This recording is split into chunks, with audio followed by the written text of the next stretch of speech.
श्री स्वामी समर्थ. आज आपण नाशिक जिल्ह्यातील रहिवासी असलेल्या सुलोचना ताईंचा खूप रोमांचक अनुभव त्यांच्याच शब्दामध्ये बघणार आहोत. ताई गेल्या 10 वर्षापासून स्वामींच्या सेवेमध्ये आहे. आपण ज्याप्रमाणे बघतो की स्वामी चरित्र वाचताना स्वामींनी किती छान छान अनुभव आपल्या भक्तांना दिलेले आहे, प्रचित दिले आहे.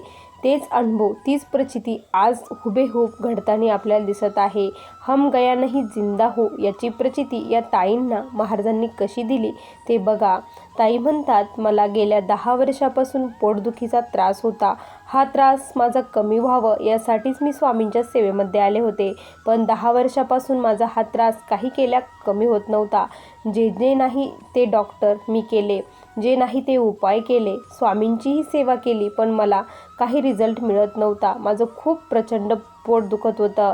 आत्ता गेल्या 1 महिन्यापूर्वी मी दिंडोरीला गेली होती. तिथे प्रश्नोत्तर केले, सर्व सांगले. मी स्वामींपुढे जाऊन खूप रडली. मला असंच तुम्ही घेऊन जा असं मी स्वामींना म्हणत होती. त्याच वेळेस काय झालं की मग मला तिथे नवनाथ पारायणाची सेवा देण्यात आली. तुम्ही पारायण करा नवनाथांचे, तुमची व्याधी दूर होईल असं सांगण्यात आलं. आणि मग मी गुरुपीठावरती नवनाथ पारायणाला जाऊ लागले.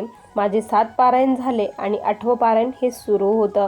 गुरुपीठावर 1 दिवसीय नवनाथ पारायण करायचं होते, कारण माझ्या घरी पारायण करणे शक्य नव्हतं, कारण माझ्या मुली वगैरे असल्यामुळे प्रॉब्लेमचा खूप मोठा आम्हाला घरामध्ये असतं. त्यामुळे मी नवनाथ पारायण घरी करू शकत नव्हते. मग मी गुरुपीठावर जाऊन 1 दिवसाचं ते पारायण करू लागले. 7वं पारायण झालं, 8वं पारायण माझं सुरू होतं. त्या 8व्या पारायणात घरी आली, समाप्ती झाली आणि घरी आली. घरी आल्यानंतर प्रचंड माझं पोट दुखू लागलं, वेदना असह्य होऊ लागल्या आणि आदल्या दिवशी सोनोग्राफी केली होती. डॉक्टरांना सोनोग्राफीमध्ये काही दिसलं नव्हतं. म्हणजे जे म्हणतात ना बाहेरची बाधा, असं माझ्यामध्ये होतं असं मला सांगण्यात आलं होतं.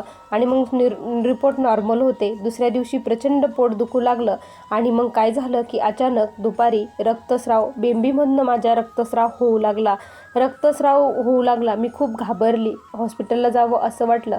मग मी आवरत होती त्याच क्षणी काय झालं की माझ्या बेंबीमधनं असा लोखंडासारखा तुकडा बाहेर आला. त्यावेळेस ते बघून मला खूप हे वाटलं, खूप रडू येऊ लागलं, कारण सोनोग्राफीतसुद्धा काही दिसत नव्हतं आणि जी बाहेरची मला करणी केलेली होती त्यामुळे हा त्रास होत होता आणि ते माझ्या पोटात घातलेलं होतं असं सांगण्यात आलं. ज्याप्रमाणे बाळाप्पा महाराजांनी बेंबीमधून ते विष काढलं, तसंच माझ्या शरीरातील काढलं. हा मला खूप मोठा अनुभव आला स्वामींचा. श्री स्वामी समर्थ.